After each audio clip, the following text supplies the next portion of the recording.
ፍትሕዎ ወአንጽእዎ ሊተ የታሰረችውን አህያ ፈታችሁ አምጡልኝ። የተነበበው ወንጌል ዛሬ የሆሳዕና በዓል አራቱ ወንጌላውያን መዝግበውታል። ሆሳዕና ማለት ኦ እግዚኦ አድኅንሶ ኦ እግዚኦ ሰብእሶ መዝሙር 117 ቁጥር 25 ላይ ይህ ቃል ተመዝግቧል። አቤቱ አፉን አድን፣ አፉን አድነን። ይህ የብሉይ ኪዳን ትንቢት ነበረ። ይህ ቃል ትንቢት ተፈጽሞ ጌታ ኢየሱስ ሰው ሲሆን ሲወለድ ኢየሱስ ማለት መድኃኒት የማቴዎስ ወንጌል ምዕራፍ 1 ቁጥር 23 ዘያድኅኖሙ ለሕዝቡ እምኃጢአቶሙ ሕዝብን ከኃጢአት የሚያድን ኢየሱስ ተብሎ ተተርጉሟል። እና ሆሳዕና ማለት መድኃኒት አዳኝ ነው። ለበሽተኛ ግድ መድኃኒት ያስፈልጋል። መድኃኒት ከሌለ በሽተኛ ይሞታል። የኃጢአት በሽተኛ የሰው ልጅ ስለነበረ ጌታ መድኃኒት ሆኖ ወደዚህ ዓለም መጣ። ሆሳዕናን በዓል ሲከበር ፍትሕዎ ወአንጽእዎ ሊተ የታሰረችውን አህያ ፈታችሁ አምጡልኝ አለ ጌታ። በኪሩቤል ያለ አምላክ የሚቀመጥ አምላክ በሰረገላ ኪሩቤል ያለ አምላክ የታሰረችውን አህያ ፈታችሁ አምጡልኝ አለ። በመንኮራኩር ሁሉ የማይቸግረው ጌታ አህያይቱን ፈታችሁ አምጡልኝ። ይህ ቃል ለደቀ መዛሙርቱ ለሐዋርያት ነበር።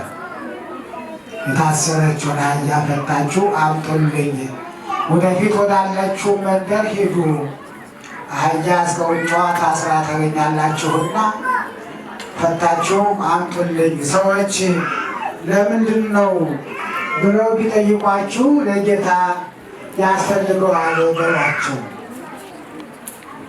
ተብሎ ደቀ መዛሙርቱ ወደ ታዘዙበት ሂደው የታሰረችውን አህያ እስከ ውርንጫዋ ሲፈቱ ሰዎች ለምንድን ነው ብለው ጥያቄ አቀረቡ። የጌታ ቃል ትእዛዝ ስለሆነ ለጌታ ያስፈልጉታል ሲባሉ ሰዎቹ ዝም አሉና ደቀ መዛሙርቱ አህያይቱን ፈተው ወደ ጌታ ወሰዱ። ፍትሕዎ ወአንጽእዎ ሊተ በላይቱን አህያ አይደለም የተባለው የታሰረውን ነው። የታሰረውን አህያ ፈታችሁ አምጡልኝ። አህያ የከበረች እንስሳ ናት። በጌታ ልደት ጊዜ ዋሰማው እወስ ንፋስ አድጎ ላይ ነው። እነሆ ብርድ ወራት ቅዝቃዜ ወራት ስለነበረ ላምና አህያ ለሕፃኑ ኢየሱስ ትንፋሻቸውን እንደገበሩ ኢሳይያስ ምዕራፍ 1 ላይ መዝግቦታል። አዎ አህያ በሰው ዘንድ የተናቀች ናት፣ በፈጣሪ ዘንድ ግን የከበረች ናት። አፍ አውጥታም የተናገረች ናት። አህያ ሁለተኛ ጴጥሮስ ምዕራፍ 3 መለከቱ አህያ አፍ አውጥታ ተናግራለች። ወደ ጥፋት የጋለባት ሰው ወደ ጥፋት ሲሄድ ሲደበድባት አፍ አውጥታ እንደተናገረች መጻሕፍት ይነግረናል።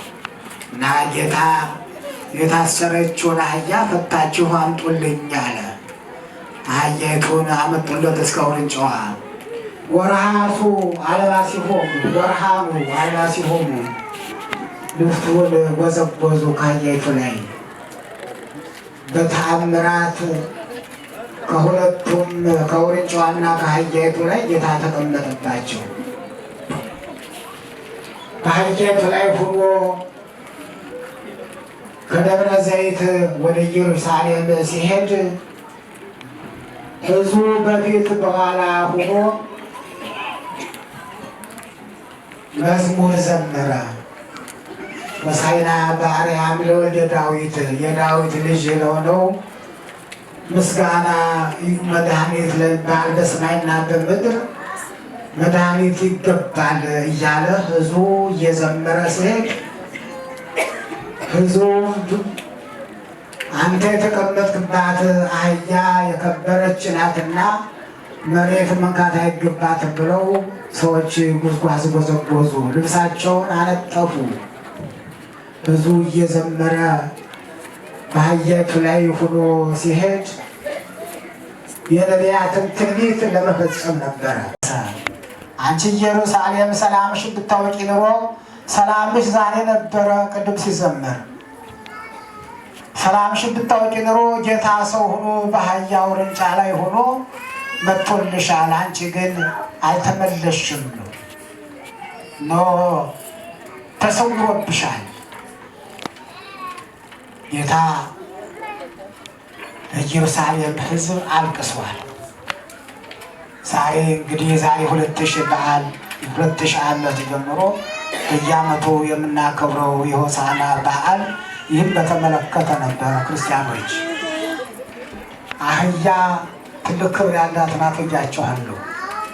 በዚህ ፍትሕዎ ወአምጽኡ ሊተ ፈታችሁ አምጡልኝ ተቾቹ ከቅዱሳን ሐዋርያት ጀምሮ እስከ ዓለም መጨረሻ ያሉት ካህናት ምሳሌዎች ናቸው።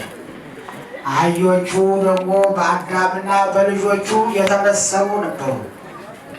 ዛሬ ጌታ ቢመጣ ከማናችን ላይ የሚያርፈው? አዎ የአዳምና የልጆቹ ምሳሌ ነው። የኃጢአተኞች ምሳሌ ነው። ፈታችሁ አምጡልኝ። የሰው ልጅ በኃጢአት ተተብትቦ ውሉ በጠፋ ማሰሪያ ታስሮ ነበረ። ውል በሌለው በማይታወቅ ለ5500 ዘመን ተተብትቦ ይኖር የነበረ ሕዝብ ጌታ ተገኝቶ ፍትሕዎ ወአምጽኡ ሊተ የታሰረችውን አህያ ፈታችሁ አምጡልኝ ከማይሰራ ኃጢአት የሚፈታበት ዕለት ጊዜ በመሆኑ ቅዱሳን ሐዋርያትን ፈታችሁ አምጡልኝ። እንዴት ነው ከዚህ የምንፈታው? ክርስቲያኖች ይመሻል፣ ይነጋል፣ ጊዜው ጠብቆ ሞታችንም ይደርሳል። ከኃጢአት ከተንኮል ከክፋት የምንፈታው መቼ ይሆን? ይህ የእግዚአብሔር ጥሪ ነው። የቤተ ክርስቲያን ጥሪ ነው።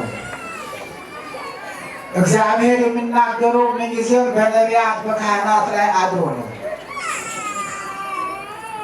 አዎ መቼ ነው የምንፈታው? ሁላችንም ከኃጢአት በሽታ ፈታችሁ አምጡልኝ ወይ ጌታ ቃል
አባቷ